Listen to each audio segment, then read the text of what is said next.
Pagi itu, matahari terbit perlahan di ufuk timur, menyinari desa kecil di Jawa Barat.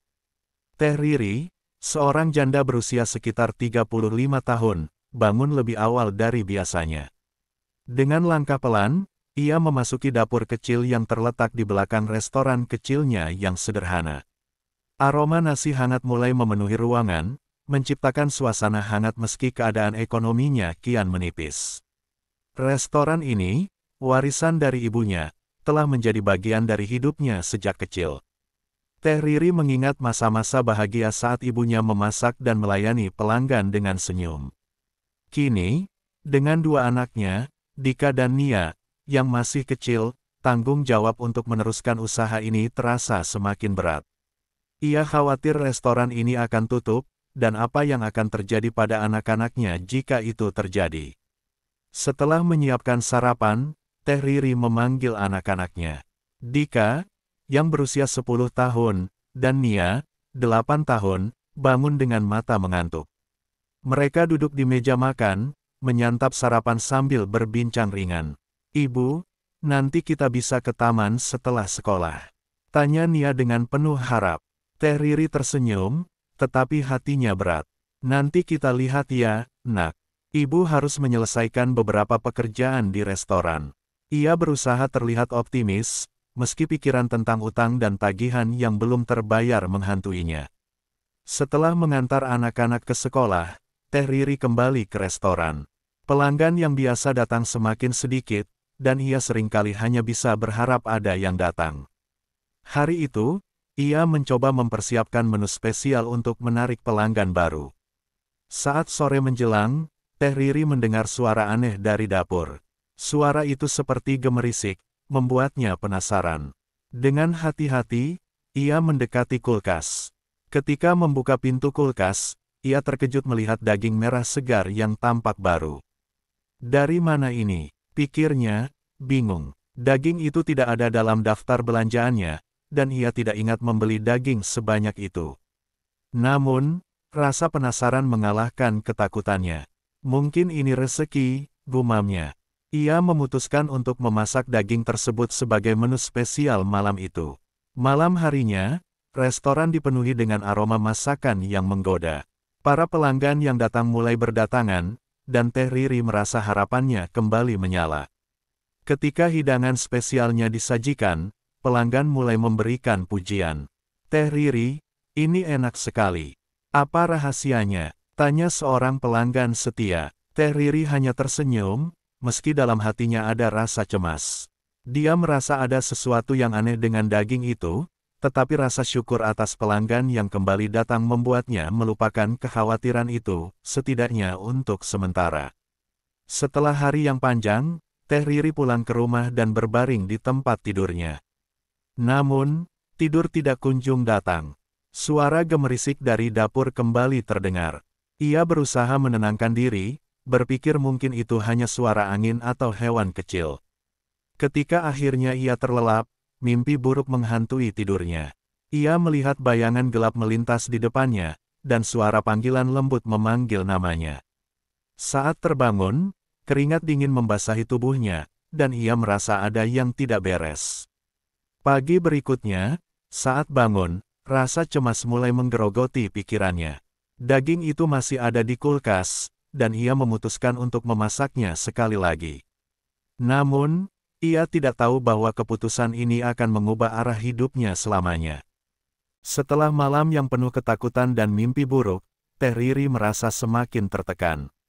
Restoran yang ia kelola, yang seharusnya menjadi sumber kebahagiaan, kini seperti sumber masalah.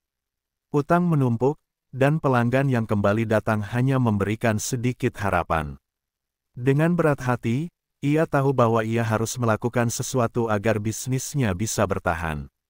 Suatu sore, setelah mengantar anak-anak pulang dari sekolah, Teh Riri duduk di teras restoran, merenungkan nasibnya. Tiba-tiba, seorang tetangga, Bu Siti, menghampirinya. "Teh Riri, dengar-dengar restoran kamu lagi sulit ya?" tanyanya dengan nada prihatin. Teh Riri mengangguk, "Iya, Bu. Saya sudah mencoba semua cara, tapi tidak ada perubahan." Bu Siti kemudian menceritakan tentang Ki Wiraguna, seorang dukun yang terkenal dapat membantu orang-orang yang terdesak. Dia bisa memberikan solusi, tapi kau harus siap dengan konsekuensinya, kata Bu Siti. Rasa penasaran dan harapan mulai tumbuh di dalam hati Teh Riri. Mungkin ini adalah jalan yang ia cari.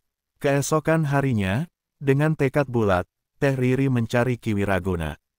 Setelah menanyakan beberapa orang, ia akhirnya menemukan gubuk tua yang terpencil di pinggir desa. Suasana di sekitar gubuk itu terasa mistis, dengan aroma dupa dan suara alam yang bergema. Ketika Teh Riri memasuki gubuk, ia disambut oleh Ki Wiraguna, seorang pria tua dengan tatapan tajam yang seolah bisa menembus jiwa. "Apa yang kau inginkan, Teh Riri?" tanyanya dengan suara berat. Teh Riri menjelaskan semua kesulitan yang ia hadapi. Ki Wiraguna mendengarkan dengan seksama, kemudian tersenyum misterius. "Kekayaan tidak datang tanpa pengorbanan. Apa yang kau bersedia korbankan untuk masa depan anak-anakmu?" tanyanya, memberikan tekanan pada setiap kata. Teh Riri merasa tertekan, tetapi harapan untuk menyelamatkan anak-anaknya mengalahkan rasa takut. Ia berusaha untuk tetap tenang dan menjawab, "Saya siap melakukan apapun yang perlu, Ki." Ki Wiraguna mempersiapkan ritual untuk Teh Riri. Ia meminta Teh Riri membawa sesuatu yang berharga, sesuatu yang akan mengikat jiwanya dengan kekayaan yang diinginkan. Teh Riri bingung, tetapi akhirnya memutuskan untuk membawa kalung emas peninggalan ibunya. Kalung itu sangat berarti baginya, tetapi ia tahu bahwa ia harus berkorban. Malam itu, Teh Riri kembali ke gubuk Ki Wiraguna. Dalam suasana yang mencekam, Ki Wiraguna menyusun altar dengan lilin, dupa, dan simbol-simbol magis. Teh Riri merasakan ketegangan di udara. Saat Ki Wiraguna mulai membacakan mantra, hawa dingin menyelimuti ruangan. Teh Riri menutup mata, berdoa agar semua ini membawa hasil yang baik. Namun, saat mantra dibacakan, ia merasakan sebuah kekuatan aneh mengalir ke dalam dirinya. Bayangan gelap melintas di depannya, tetapi rasa putus asanya membuatnya tidak peduli. Ia berharap ritual ini akan menyelamatkan masa depan anak-anaknya. Setelah ritual selesai, Teh Riri pulang dengan hati berdebar.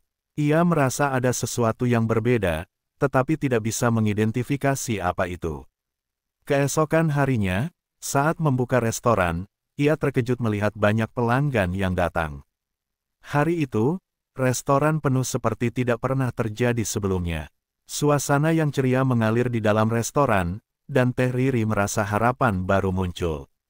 Pelanggan memuji masakannya, dan beberapa bahkan meminta untuk memesan makanan dalam jumlah besar. Namun, di balik kebahagiaan itu, ada rasa cemas yang terus menggigit. Malam itu, saat Teh Riri menyiapkan hidangan untuk pelanggan, ia merasa ada ketidakberesan. Daging aneh yang ia temukan sebelumnya kembali hadir di kulkas. Rasa penasaran dan ketakutan bercampur, tetapi ia memutuskan untuk memasaknya lagi, berharap bisa mempertahankan kesuksesan yang baru diraihnya. Seiring hari-hari berlalu, restoran Teh Riri semakin ramai. Setiap hidangan yang disajikan selalu berhasil menarik perhatian pelanggan. Namun, kesehatan anak-anaknya mulai menurun. Dika sering mengalami sakit perut, dan Nia selalu terlihat lelah, seolah kehilangan semangat. Teh Riri berusaha mencari tahu apa yang terjadi, tetapi ia merasa terjebak dalam siklus keberuntungan yang aneh. Ia terus merenungkan keputusan untuk melakukan pesugihan, tetapi harapan untuk masa depan anak-anaknya menghalangi pikirannya untuk mundur. Dengan suasana yang semakin mencekam, Teh Riri mulai merasakan bahwa kekayaan yang didapat mungkin bukanlah berkah, tetapi ada harga yang harus dibayar.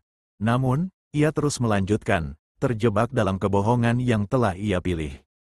Setelah ritual bersama Ki Wiraguna, kehidupan Teh Riri berubah drastis. Restorannya yang semula sepi kini dipenuhi pelanggan. Setiap hari, orang-orang berbondong-bondong datang, tertarik dengan masakan khas Sunda yang dibawakan dengan penuh cinta. Suara tawa dan obrolan ramai menggema di dalam restoran, menggantikan sunyi yang pernah menyelimuti. Teh Riri merasakan kebahagiaan yang belum pernah ia alami sebelumnya. Namun, di balik kebahagiaan itu, ada sesuatu yang tidak bisa ia abaikan. Kebanyakan pelanggan selalu memuji masakan spesial yang diolah dari daging misterius yang ia temukan di kulkas. Apa rahasia daging ini, Teh Riri? Rasanya luar biasa, tanya salah satu pelanggan yang baru pertama kali datang. Teh Riri hanya tersenyum, berusaha menyembunyikan ketidakpastian yang menggerogoti pikirannya. Ia merasa beruntung, tetapi ada juga rasa takut yang mengintai, seolah ada sesuatu yang tidak beres. Setiap kali ia mempersiapkan masakan dari daging itu, dia merasakan hawa dingin menyelimuti tubuhnya. Di tengah kesuksesan, kesehatan Dika dan Nia semakin memburuk. Dika sering mengeluh sakit perut dan tidak bersemangat untuk bermain. Nia, yang biasanya ceria, kini terlihat lesu dan sering terbangun dari tidur dengan mimpi buruk. Teh Riri merasa gelisah, tetapi ia berusaha untuk tetap optimis demi anak-anaknya. Suatu malam, saat menyiapkan hidangan, Teh Riri mendengar suara langkah kaki di belakangnya. Ia terkejut melihat Nia berdiri di ambang pintu, wajahnya pucat dan matanya kosong. "Ibu, aku melihat sesuatu di dapur," kata Nia dengan suara bergetar.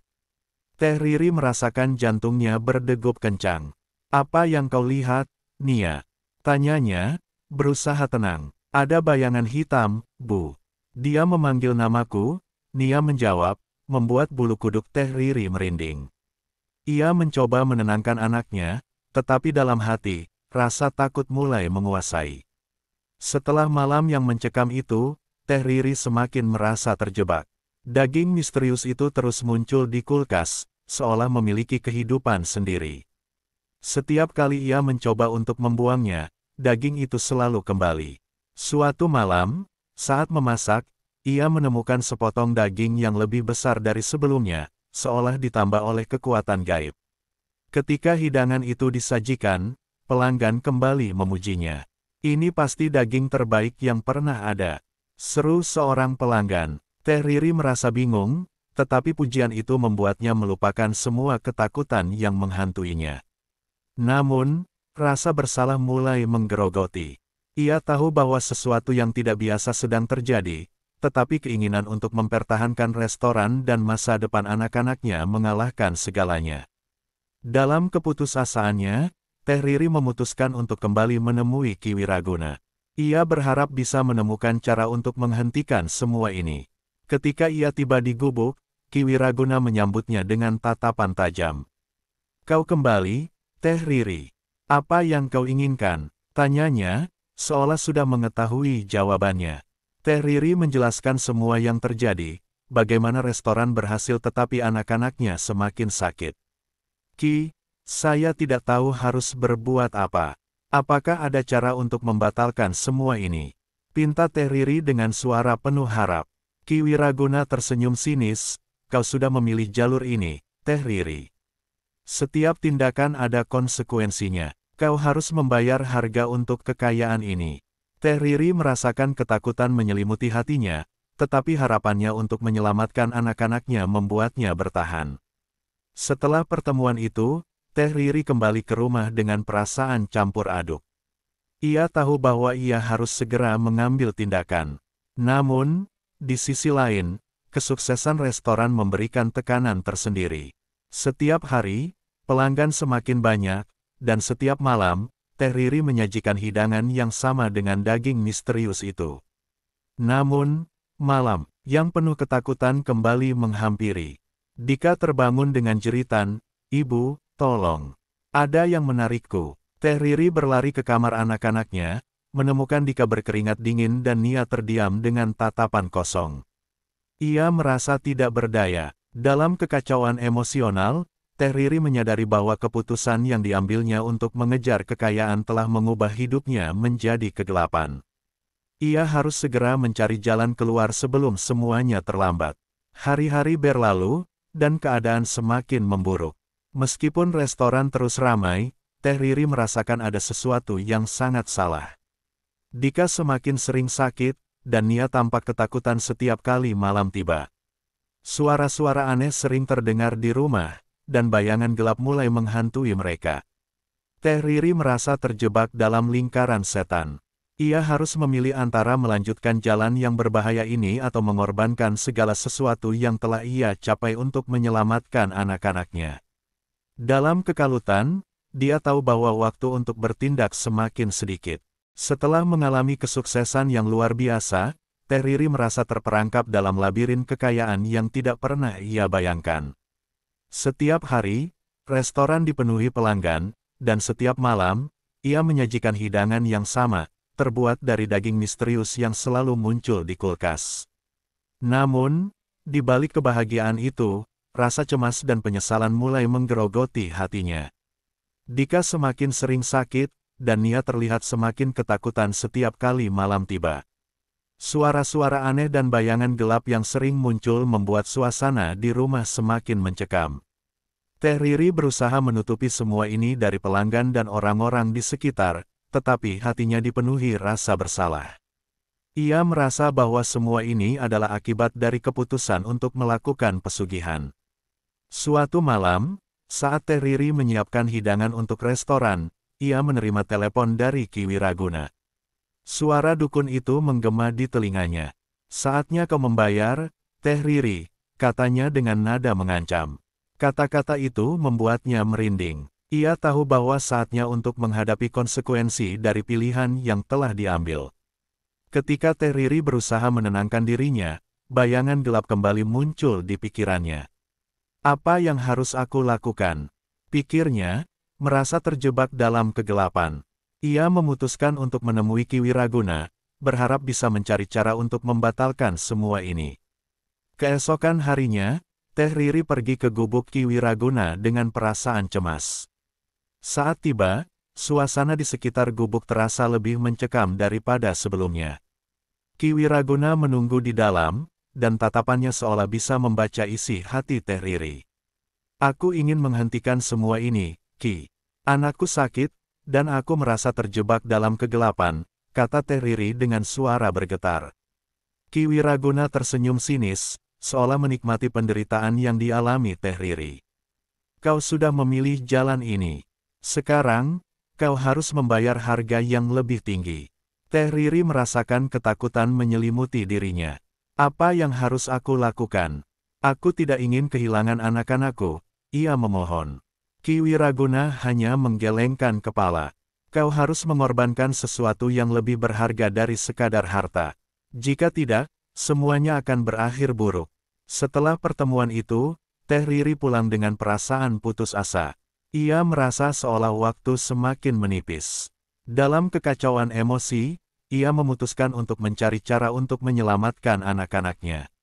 Setiap malam, ia berdoa agar semua ini bisa berakhir, tetapi bayangan gelap terus menghantuinya. Dika semakin sering terbangun dengan jeritan, dan Nia selalu terlihat ketakutan. Suatu malam, saat Teriri sedang menyiapkan makanan, Dika jatuh pingsan di tengah restoran. Suasana menjadi tegang. Pelanggan yang hadir panik, dan Teriri merasa dunianya runtuh. Dengan cepat, ia membawa Dika ke rumah sakit, tetapi dokter tidak menemukan penyebab pasti dari sakitnya. Di rumah sakit, Teriri merasa hancur. Melihat anaknya terbaring lemah membuat hatinya remuk. Ia teringat akan kalung emas yang ia korbankan untuk ritual. "Apakah ini semua salahku?" pikirnya. Ia merasa sangat bersalah dan mulai menyadari bahwa kekayaan yang didapat tidak sebanding dengan penderitaan yang dialami. Kembali ke rumah, Teriri berdiri di depan kulkas, menatap daging misterius yang selalu ada di sana. Dalam ketegangan, ia memutuskan untuk membuangnya. "Cukup, aku tidak mau lagi terjebak dalam ini," teriaknya. Namun, saat ia mencoba mengeluarkan daging tersebut, ia merasakan sesuatu yang aneh. Daging itu seolah menempel kuat pada kulkas, tidak mau pergi. Malam itu, Teriri merasakan kekosongan yang menyakitkan. Ia berbaring di tempat tidur, mendengarkan suara anak-anaknya yang tertidur. Dalam keheningan, ia merenungkan semua keputusan yang telah diambil. "Apa yang telah aku lakukan?" ia bertanya pada diri sendiri. Rasa penyesalan mengalir deras, mengisi setiap sudut pikirannya. Keesokan harinya, saat membuka pintu restoran, suasana terasa berbeda. Pelanggan yang biasanya ramai kini mulai berkurang. Teh Riri merasa ada yang salah. Dia mencoba untuk tetap tenang, tetapi jiwanya dipenuhi dengan ketakutan. Apakah ini tanda bahwa kekayaannya mulai merosot? Hari-hari berlalu, dan keadaan semakin memburuk. Pelanggan yang dulu setia mulai pergi, dan restoran kembali sepi. Dika semakin sakit, dan Nia tampak semakin terpuruk. Teh Riri tidak tahu harus berbuat apa. Ia merasa terjebak dalam siklus yang tidak bisa ia hentikan. Suatu malam, saat ia duduk sendirian di restoran yang sepi, Teh Riri teringat akan satu hal, Ki Wiraguna tidak hanya memberi kekayaan, tetapi juga kutukan. Ia mulai memahami bahwa segala yang diperoleh dengan cara instan tidak akan bertahan lama.